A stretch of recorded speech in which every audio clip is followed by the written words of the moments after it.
Hi everyone, I just wanted to welcome each and every one of you back to my channel for another amazing recipe. In today's video, I'm going to be sharing a Mithai flavored sponge cake. You heard that right, a soft, fluffy, classic sponge cake recipe with all of the additions and flavorings of the Guyanese Mithai that we all know and love. Now I wanted to mention that all of my Muslim brothers and sisters in the Guyanese community and all over the world have started their month of Ramadan. Now this is a holy month for them. They fast during the day, and then in the night they are able to break their fast with lots of delicious and rich meals and of course amazing desserts as well. So I hope you all enjoy this video today for this Mithai cake. Please keep on watching to see how I put it together and let me know if you give it a try. The first thing that we need to do when making this cake is work on the dried ingredients. So in a bowl, I've gone in with my all-purpose flour.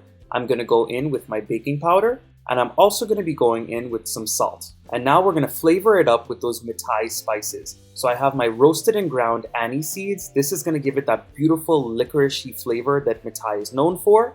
And I'm also going to be adding in some cardamom or elaichi. And I'm also going to be going in with some freshly grated nutmeg. I'm just going to go ahead and mix up all of these dried ingredients very well. And once all of those dried ingredients are mixed together very well, it's time to work on the wet ingredients. So in my mixer, I'm going to go in with some softened butter. I'm using the Golden Cream Caribbean butter today. If you wanted to use butter sticks, you can use that as well. And I'm also going to be going in with some granulated sugar. I'm also going to be adding in a little bit of vanilla essence. You can go in with mixed essence if you want. You can even add in almond essence. Every once in a while, you want to stop the mixer and go ahead and scrape down the edges so everything mixes in very well together. Once the mixture has beaten for about 8 minutes, you're going to see that it's very light in color, almost white, and it's very fluffy. You'll give it one more final scrape down, and now we're going to start to add in our eggs one at a time. So I have the mixture on about a medium speed. Add in one egg, and then go ahead and let it mix very well, and then add in your next. What I find is the best way to make a sponge cake is you crack all of your eggs in a measuring cup together, and then it's easier for when you go ahead and start the mixing process. You just go ahead and pour in one at a time. Now this next step is optional. I'm going to take some cherries and I'm going to go ahead and blend it up with a little bit of evaporated milk or whole milk. Now the milk is not optional in this recipe. You do have to add it in to make sure the cake is nice and soft and fluffy. But some people do not add in cherries into their Mithai, so you don't have to put them in.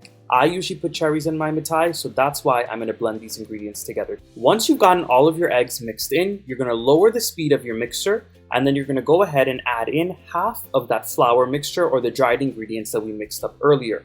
You want to keep this on a low speed because you do not want the flour to splatter up everywhere. Once you add in half of that flour mixture, it's time to go in with that milk and cherries that we've gone ahead and blended up. Like I mentioned to you, you do not have to add the cherries in or blend them up with the milk. What you can do is just add in the milk at this point in the process if you don't want the cherries. At this point, we're going to add in the rest of the flour mixture and continue to mix on a low speed until everything is well combined. And every once in a while throughout this process, make sure you stop that mixer and scrape down the edges very well because you want to make sure the flour, the cherries, all of the wet ingredients are combined very well together.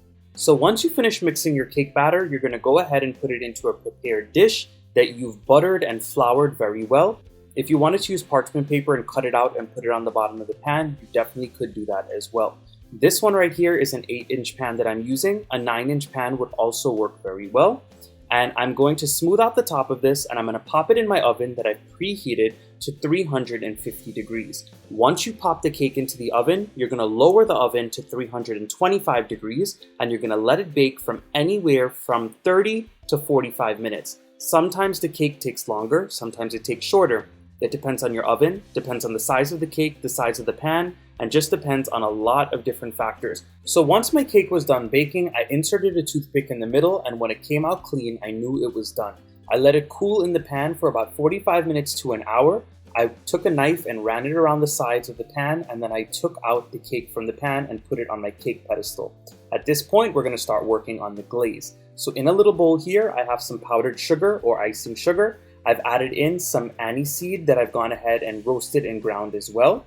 And I'm going in with a little bit of evaporated milk at a time until I get my desired pouring consistency. So straight on top of that cake, you're going to go ahead and pour out all of the glaze that we made. You can make more glaze if you want it to be much thicker, but I did not want a crazy amount of sugar on the top of the cake because it is already sweet. And once you get the glaze all smoothed out, it's time to go ahead and sprinkle on some coconut flakes. Now I'm using the unsweetened coconut flakes that you would buy at your local grocery store in the baking section, but of course if you wanted to add fresh coconut on the top of this, you can definitely do that as well. Now once the glaze has a chance to set up on the top of the cake, you're going to go ahead and take a very sharp knife and run it through and cut yourself a nice big slice of this Mithai cake. Let me tell you all something. This cake was not only soft and fluffy as a normal sponge cake would be. Look at the beautiful color, number one. If you add in the cherries, this is the color you're going to get. And of course, I had that beautiful coconut flavor from the top of the cake. The glaze mimicked the glaze that you would have on a normal Mithai.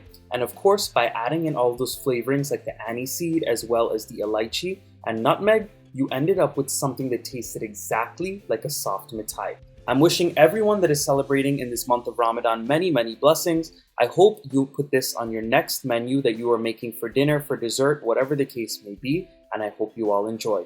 Please go ahead and give this video a nice big thumbs up. Please subscribe to my channel if you are not subscribed yet. And of course, drop those comments down below. Let me know what you think. And I'll see you all again very soon in my next video. Bye everyone.